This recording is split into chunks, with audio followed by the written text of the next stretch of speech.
शान और शोहरत के लिए विख्यात है।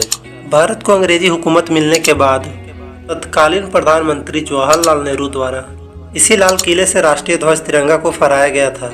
उसके बाद से हर साल तत्कालीन प्रधानमंत्री द्वारा लाल किले से स्वतंत्रता दिवस यानी 15 अगस्त के मौके पर ध्वजारोहण किया जाता है और प्रधानमंत्री एक भाषण भी देते हैं। दिल्ली का लाल किला हजारों घटनाओं का साक्षी रहा है। लाल किला कई रहस्यों से भरा शान और शौकत से खड़ा है। यह किला कई राजाओं का शासनकाल देखा है, इसलिए देश और विदेशों से इस भव्य नयाब इमारत को देखने दिल्ली आते हैं। लाल किले के अंदर अभी तक कई इमारतें महल की तरह सजा के रखा गया है ताकि यहाँ आने वाले सैलावी हमारी पुरानी संस्कृति परंपराओं को करीब से जान सके। तो चलिए दोस्तों, आज हम लोग लाल किले के बारे में कुछ रहस्यमय बातों को और करीब से जान सकें। ऐसा कहा जाता है कि शाहजहां जिस समय मुगल साम्राज्य का शासक बना, उस समय मुगल साम्राज्य का सबसे सुनहरा दौर माना जाता है, क्योंकि ना तो उस समय आपस में मुख्य लड़ाई हुई और ना ही कोई बाहरी आक्रमण हुआ। इसी बीच आगरा के गर्मियों से परेशान बादशाह ने सोचा कि क्यों ना अपनी राजधानी आगरा से दिल्ली हस्तांतरित कर दी जाए। फिर क्या था, बादशाह का फरमान जारी हुआ कि दिल्ली में एक भव्य किला बनाया जाए। बादशाह को लाल व सफेद पत्थर काफी पसंद था, इसलिए लाल किले के लिए लाल पत्थर चुना गया। शाहजहां ने दुनिया के सबसे अच्छे और कुशल कारीगरों की एक टीम बनाई, जिसमें लाल किले का नक्शा प्रसिद्ध वास्तुकार उस्ताद अहमद लाहौरी द्वारा तैयार किया गया। शाहजहां ने अपनी राजधानी आगरा की जगह दिल्ली को बनाने के लिए एक पुराने किले की जगह पर 1638 में लाल किले का निर्माण शुरू करवाया। 1648 में पूरा हुआ, यानी 10 वर्षों में लाल किला बनकर तैयार हुआ। लाल किला पूरी तरह से लाल पत्थरों से बने होने के कारण इसका नाम लाल किला पड़ा। यह किला पूरी तरह से मुगल बादशाह शाहजहां का प्रतिनिधित्व करता है। लाल किले को जब 1648 में उद्घाटन किया गया, तब इसके मुख्य कमरों को कीमती पर्दों से सजाया गया, जो तुर्की की मखमल और चीन की रेशम से इसकी सजावट की गई। इसे बनाने में करीब 1 करोड़ रुपए खर्च किए गए थे। इस हिसाब से यह उस समय का सबसे महंगा किला था। 1 करोड़ रुपए में से आधी रकम इसके शानदार महलों को बनाने में खर्च की गई थी। लाल किला के 2 प्रवेश द्वार हैं, एक लाहौरी गेट और दूसरा दिल्ली गेट।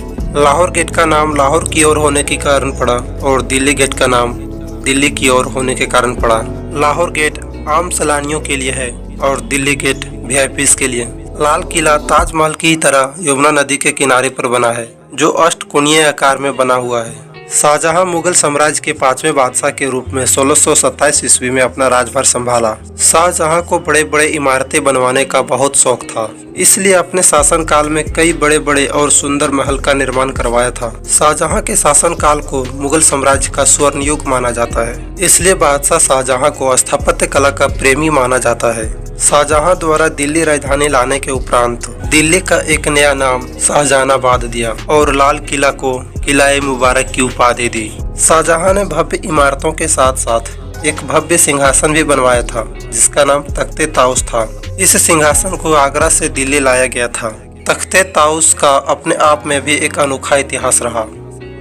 तख्ते ताउस हीरे जवाहरात से जड़े एक सिंहासन था, जिसमें 6 सोने के पाए थे और सोने हीरे जवाहरात से जड़े 2 मोर भी थे। ताउस अरबी भाषा का शब्द है, जिसका अर्थ मोर होता है। इसी कारण इसे मयूर सिंहासन भी कहा जाता था। इस सिंहासन में दुनिया का सबसे बेशकीमती हीरा कोहिनूर भी लगा था, जो इसे सुंदर और बेशकीमती बनाती थी। ऐसा सिंहासन आज तक किसी भी ने नहीं बनाया। इसे बनाने में 7 साल का समय लगा था, जो अंग्रेजों ने भारतीय खजानों के साथ साथ कोहिनूर हीरा को भी लेके चले गए। कोहिनूर हीरा आज भी लंदन के म्यूजियम में मौजूद है। लाल किले की दीवारों की लंबाई 2.5 किलोमीटर है और दीवारों की ऊंचाई यमुना नदी की ओर 18 मीटर, जबकि शहर की ओर 33 मीटर है। 11 मार्च 1783 ईस्वी को सिखों ने लाल किले पर हमला बोल दिया और इसे मुगलों से आज़ाद करा दिया। इस कारनामे का श्रेय सरदार बघेल सिंह धालीवाल को जाता है। 1857 की क्रांति के समय क्रांतिकारियों ने लाल किले पर कब्जा कर लिया था, परंतु अंग्रेजों ने इन सभी को हराकर लाल किला को अपने कब्जे में ले लिया। इसके बाद लाल किला को ब्रिटिश सेना का मुख्यालय बनाया गया। अंग्रेजों ने इस किले के रिहायशी स्थानों और बगीचों को नष्ट करने के बाद वहां पर सेना के लिए परेड ग्राउंड बना दिया। अंतिम मुगल बादशाह बहादुर शाह जफर पर इस किले में केस चलाया गया। इसके 2 बेटों को गोली मारकर हत्या कर दी गई और बहादुर शाह को रंगून जेल में भेज दिया गया। इस तरह 3 सदियों से चले आ रहे मुगल राज का पूरी तरह से अंत हो गया। दिल्ली का लाल किला 1857 तक करीब 200 सालों तक मुगल साम्राज्य का लोकप्रिय इमारतों में से एक रहा। ब्रिटिश शासन का भी लगभग सभी रंगमंच इसी किले में होते थे। देश के आज़ादी के बाद लाल किले को भारतीय सेना के हवाले कर दिया गया। 22 दिसंबर 2003 को सेना ने लाल किला को भारतीय पर्यटन प्राधिकारियों को सौंप दिया गया। दिल्ली का लाल किला और सलीमगढ़ किले को 2007 में यूनेस्को वर्ल्ड हेरिटेज साइट में शामिल किया गया था। जी हाँ दोस्तों, ये हमारे देश के लिए बहुत गर्व की बात है कि इतिहास को देखते हुए इसे वर्ल्ड हेरिटेज साइट में शामिल किया गया।